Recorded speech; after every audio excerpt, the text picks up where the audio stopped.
Ya, kepada anak kami kelas 9, bertemu lagi di dalam pembelajaran IPA.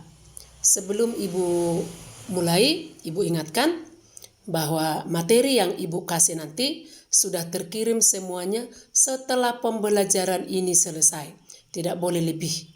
Ibu nanti akan kasih waktu menulis materi ini, lalu langsung kirimkan kepada Ibu. Oke, supaya tidak lama-lama, Ibu akan memulainya, yaitu di materi kita hari ini, teknologi perkembangbiakan pada hewan.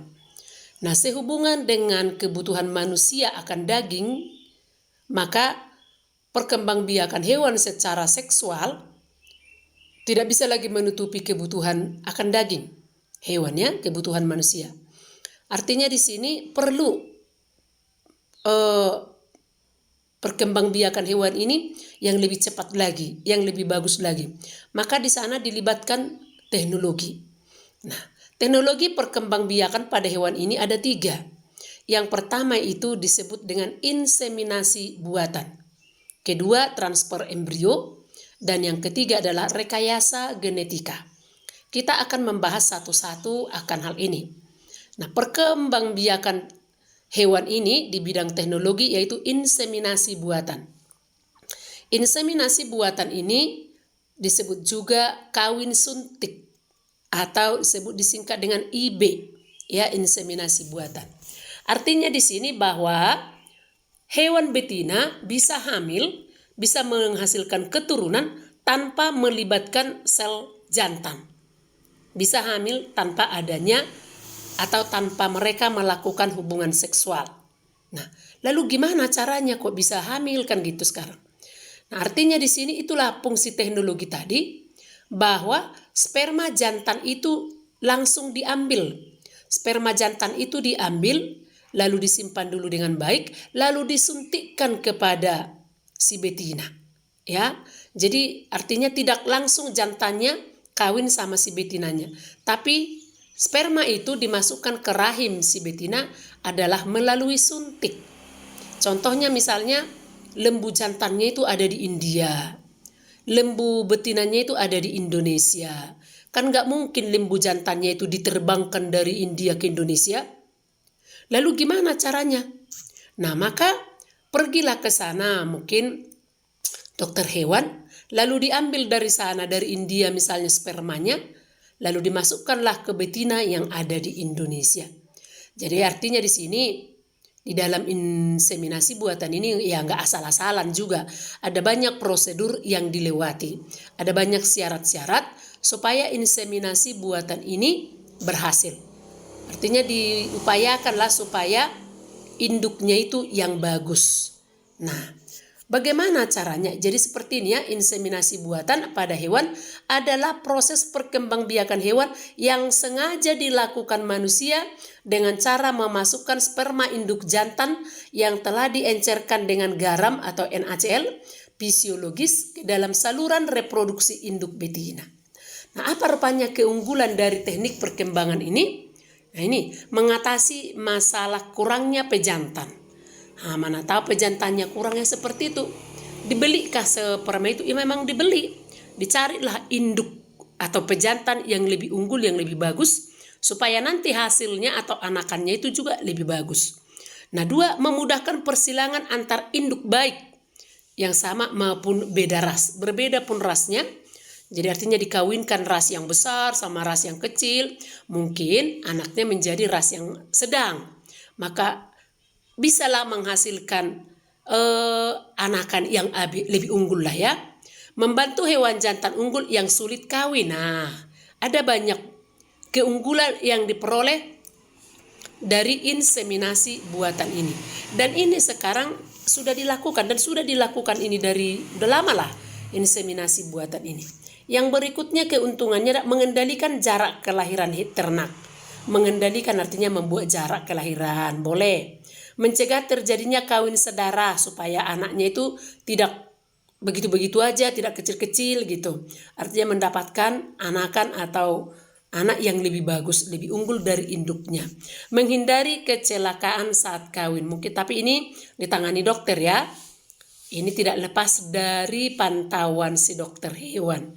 Artinya bukan dibiarin udah hamil, udah nggak boleh, tetap dipantau. Itu artinya. Nah ini proses inseminasi buatan ini berlangsung sebagai berikut. Keberlangsungannya seperti ini. Harus memilih induk, pemilihan induk yang benar-benar produksi jantan yang sehat, yang bagus begitu. Yang kedua ada pengambilan sperma. Nah seperti tadi pengambilan sperma itu tidak asal-asalan, ada tekniknya juga. Mudah-mudahan nanti di antara anak kami ada yang berminat menjadi mantari hewan atau dokter hewan yang langsung melakukan inseminasi buatan ini. Nah ada sampai kepada pantauan perawatan juga dipantau bagaimana si betina ini bisa mengandung dengan selamat, karena kita akan memperoleh bibit atau anak yang lebih bagus lagi. Kira-kira seperti itu. Nah, boleh kita lihat di sini skema daripada inseminasi buatan ini. Kita lihat ya, ini dokter hewannya. Nah, ini lembu jantannya. Induk jantan penghasil sperma. Oke, ini sudah diseleksi. Artinya bukan jantan-jantan begitu saja. Nah, ini dokter hewan sedang mengambil sperma daripada lembu jantan ini. Nah, bisa lihat di bawahnya tanda panah, cairan sperma sudah di dalam tabung. Nah, lalu ini induk betina. Ada di sana induk betina yang siap akan dimasukkan, menyuntikkan sperma tadi kepada si induk. Lihat ini skemanya. Lalu induknya ini akan bunting atau hamil ya. Nah, induk betina mengandung atau bunting. Lalu akan menghasilkan anak sapi. Inseminasi buatan namanya ya seperti ini. Coba perhatikan induknya dengan anaknya. Ada perbedaan, makan anaknya lebih tinggi. Jadi nanti setelah dewasa ini anaknya sudah semakin lebih besar lah dari induknya ini. Nah, kira-kira seperti itu inseminasi buatan ini. Jadi tidak lagi seperti yang di kampung kita ini, selalu menunggu perkawinan seksual. Akhirnya kerbau, sapi, lembu yang ada di kampung kita ini paling itu 100 kilo ya. Jadi kalau seperti ini inseminasi buatan bisa mencapai ini 300 kilo satu ekor. Memang lebih unggul, dagingnya lebih bagus. Ya, kalau dia betina air susunya juga lebih bagus. Semua lebih unggul dia di dalam inseminasi buatan ini. Ya memang mahal, perawatannya sih mahal, mengambil spermanya sih mahal, tapi hasilnya juga lumayan bagus. Nah, berikutnya adalah transfer embrio pada hewan. Nah, transfer embrio ini juga tujuannya adalah mencari genetik yang lebih bagus. Tetap mereka ini mencari bibit unggul. Bagaimana kira-kira kalau tadi IB sudah dilaksanakan baik, kok ada lagi transfer embrio ya? Ada. Nah, transfer embrio ini merupakan sebuah teknologi perkembangbiakan yang ditempuh manusia dengan cara memindahkan embrio antar rahim induk betina, baik yang ras yang sama maupun beda. Nah, artinya di sini apabila ada lembu ya yang sudah hamil, maka itu bisa dipindahkan kepada lembu yang belum hamil. Bisa dipindahkan. Tapi ada syarat-syaratnya. Nah, di bawah ini nanti ada syaratnya di sini bagaimana cara pemindahan embrio. Ini sudah embrio ya. Artinya udah hamil betinanya. Tapi embrionya itu dipindahkan kepada hewan betina lain. Kita lihat di sini skemanya. Nah, ini tadi pejantannya dulu ya. Nah, sperma dari pejantan ini sudah diinseminasi kepada betina. Oke, diinseminasi artinya tadi disuntikkan. Nah, lalu hewan betina ini hamil atau bunting. Nah, ini menjadi betina donor embrio. Dia menjadi pendonor, pemberi kepada lembu lain. Boleh dilihat inseminasi dulu dia, maka bunting atau hamil. Betina ini mendonorkan embrionya, tentunya dengan bantuan dokter. Embrio itu diambil dari betina hamil. Lalu embrio setelah dievakuasi diambil dari rahimnya ini. Lalu embrio ditanam ke rahim betina. Lembu yang sudah siap. Di sini ada 4 betina. Ya, ada 4 betina di sini.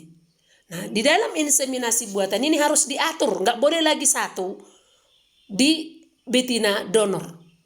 Nah, mungkin di sini sudah ditanamkan spermanya ini istilahnya kembar 5 atau kembar 4 ya, di dalam betina pendonor ya yang di atas. Ada 4 di sana sudah disuntikkan, maka betina ini akan hamil 4 gitu kira-kira. Kan nggak mungkin 4 dilahirkan oleh betina, maka embrionya itu diambil, dibagilah kepada lembu-lembu yang lain. Nah, embrio ditanam ke rahim betina resepien. Nah, yang menerima ini disebut resepien. Yang memberi itu disebut dengan donor, betina pendonor. Betina penerima disebut dengan betina resepien. Nah, silakan dilihat ini. Maka betina-betina resepien ini, penerima donor ini akan bunting juga. Nah, di sini ada 4 yang menerima. Maka lahirlah anaknya, transfer embrio namanya. Mentransfer, membagi. Maka jelas ini nanti akan hamil betina resepien ini. Menghasilkan anak lembu yang lebih bagus lagi dari induk-induknya. Jadi seolah daripada anak transfer embrio ini kayaknya 3 induknya ya. Jantannya, betina atau mamanya pertama, lalu mamanya yang kedua, ada 3 gitu ya. Nah, itulah canggihnya teknologi di dalam perkembangbiakan hewan ini sekarang. Nah, embrio aja bisa didonorkan, langsung diambil embrionya, dimasukkan ke dalam betina yang lain, kira-kira gitu. Nah, yang ketiga itu adalah rekayasa genetika pada hewan. Rekayasa genetika ini atau sering disebut dengan cloning, di cloning atau genetiknya diambil. Nah, ini lagi yang paling seru. Kalau yang nomor 2 tadi masih bisa didapat akal. Atau yang pertama juga tadi masih bisa masuk akal. Tapi kalau rekayasa genetika ini sulit dicerna oleh pikiran kita. Tapi ini sudah dilakukan. Nah, rekayasa genetika ini yang diambil adalah hanya sel daripada hewan itu ya. Selnya yang diambil ya. Contoh lembu tadi yang diambil misalnya kulitnya, sel kulit. Kalau betina yang diambil, sel kulit betina yang diambil, maka nanti hasil anakannya itu adalah betina. Nah, kalau dari jantan diambil, kalau misalnya dari lembu pejantan diambil selnya, maka hasilnya juga adalah anakannya nanti jantan. Kira-kira seperti itu. Nah, kita lihat. Nah, di dalam cloning tadi ya. Ini ya, rekayasa atau cloning ini. Diambil nanti sel daripada hewan ini, maka selnya itulah yang dipelihara atau entah bagaimanalah ini cara si dokter, maka lahirlah nanti menjadi anakan baru. Hanya dari kulitnya saja, hanya selnya yang diambil, bukan sperma ya, bukan. Tapi sel kulitnya aja yang diambil bisa nanti menghasilkan anakan. Itulah yang disebut dengan rekayasa genetika. Apakah itu sudah dilakukan metode cloning ini atau genetika ini? Sudah. Bahkan sudah lahir anaknya itu, percobaannya itu dulu adalah kepada si domba. Nah, domba yang dilahirkannya itu adalah si Dolly namanya. Nah, ini dia betinanya, boleh dilihat. Nih, betinanya. Nah, yang di bawah ya, tentunya yang di bawah dulu kita betina. Lalu diambil selnya, ya, sigot tingkat atau blastocid pertama di situ. Diambil selnya, entah sel apanya ini saya nggak tahu. Nah, lalu selnya ini lihat sebelah kanannya sekarang kultur selnya. Nah, lihat di sana. Lalu satu sel ini dipelihara dengan segala macam vitamin, dengan segala cara entah apalah bagaimana ini, makanya saya bilang tadi tidak masuk akal, tapi memang nyata. Nah, maka lama-kelamaan inti sel ini atau sel ini akan melahirkan si Dolly. Nah, kalau lihat di situ Dolly ada, tapi memang ada kelemahannya. Kelemahannya sekarang di sini Dolly yang sudah lahir ini dari hasil rekayasa genetika ini umurnya pendek. Ya, umurnya sangat pendek, dia tidak bertahan lama. Ujung-ujungnya Dolly ini ya mati juga sih. malah lebih panjang umur induknya, kira-kira seperti itu. Tapi termasukkah itu rekayasa atau perkembangbiakan pada teknologi di bidang hewan? Termasuk. Karena memang ini diambil dari selnya. Sama seperti tumbuhan, pada minggu lalu tumbuhan itu adalah kultur jaringan. Kultur jaringan, ya bagian apa saja dari tumbuhan itu bisa dijadikan menjadi anak tumbuhan. Nah, sama dengan hewan ini. Bagian apa saja pun yang diambil dari hewan ini bisa menjadi anakan, bisa menjadi anak. Tapi kalau diambil dari betina, maka anaknya juga betina, dollinya juga betina. Kalau diambil dari jantan, maka anaknya dolly juga menjadi jantan. Nah, lihat, kita lihat yang di dalam gelas ini. Hanya sel atau bagian sel dari tubuhnya itu aja yang diambil, malah menghasilkan anaknya yang seperti ini. Walaupun ada kelemahannya, ya tetap itu termasuk teknologi di bidang perkembangbiakan pada hewan. Nah, bagaimana caranya ini? Oke, nanti kita lihat di sini aplikasinya. Di sini adalah penyisihan rekombinasi pada selnya. Nah, tapi yang jelas itu termasuk daripada rekayasa genetika pada hewan. Sudah dilakukan, sudah pada hewan boleh, pada tumbuhan boleh, tapi kalau pada manusia tidak boleh ada yang namanya rekayasa genetika ini, tidak boleh ada. Tapi kalau inseminasi buatan boleh pada manusia, dan itu sudah dilakukan pada manusia, inseminasi buatan. Sudah. Tapi kalau yang namanya rekayasa genetika dan transfer embrio belum ada pada manusia, ya.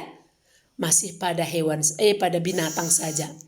Tapi kalau pada inseminasi buatan sudah dilakukan pada manusia, boleh. Nah, itulah kira-kira teknologi perkembangbiakan pada hewan ini. Nah, kepada anak kami silakan disimak dengan baik apa yang sudah Ibu jelaskan hari ini tentang perkembangbiakan teknologi di bidang hewan ini. Yang pertama itu adalah, mana tadi? Inseminasi buatan. Silakan di screenshot. Ibu kasih waktu. Nah, di sini juga silakan di screenshot materinya, supaya nanti lebih mudah kau di dalam mencatat. Yang berikutnya ini.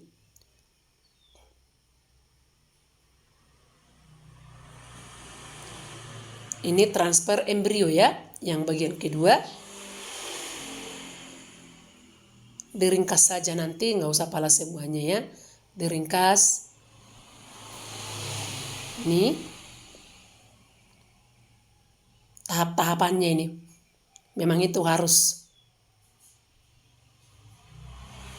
Ini tahapan masih.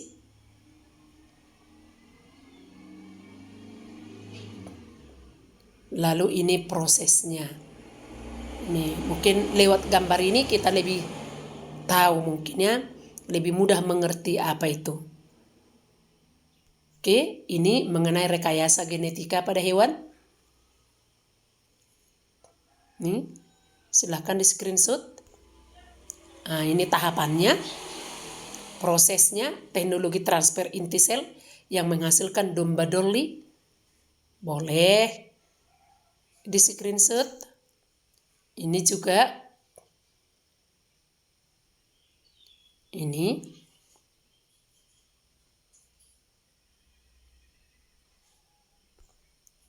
Nah, ini dia. Termasuk ini cloning, masih di cloning ini. Iya. Boleh digambar nanti sesingkat-singkat, ya. Nah, kira-kira seperti itulah materi kita pada hari ini.